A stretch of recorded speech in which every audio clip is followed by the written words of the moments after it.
Network marketing ఈ రోజు ఎందుకు బెస్ట్ అని అంటే అందులో ప్యాసివ్ ఇన్కమ్ ఉంటుంది. What is that? Passive income, active income is different. Active income అంటే ఎక్కడైనా మనం జాబ్కి వెళ్తే నెల కాగానే మనకి పని చేస్తే జీతం వస్తుంది కదా, అది యాక్టివ్ ఇన్కమ్. ప్యాసివ్ ఇన్కమ్ అంటే మనం పని చేయకుండా కూడా డబ్బులు వచ్చి పడడం అనేది ప్యాసివ్ ఇన్కమ్. మన నెట్వర్క్ మార్కెటింగ్ లో అతి పెద్ద మంచి సోర్స్ మనకు ఉంది ప్యాసివ్ ఇన్కమ్. ఇప్పుడు మీరు కష్టపడుతున్నారు, సర్టన్ టైం వస్తుంది, మీకంటే ఒక డౌన్ లైన్ క్రియేట్ అవుతుంది, మీరంటే ఒక లెవెల్లో వచ్చేస్తారు. దాని తర్వాత బై గాడ్ గ్రేస్ ఇలా జరగకూడదు, మీకు ఏదైనా జరగడానికి జరిగింది అనుకోండి, దాని తర్వాత you have a 100% chances scope to your next generation. Yes or no?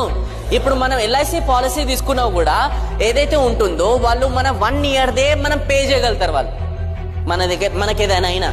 కానీ network marketing they will pay for life long. ఎందుకు? ఎందుకంటే నీ కింద డౌన్ లైన్ అనేది ఆ పని చేస్తూనే ఉంటుంది, and next it's going to your family to also. Yes or no? So that's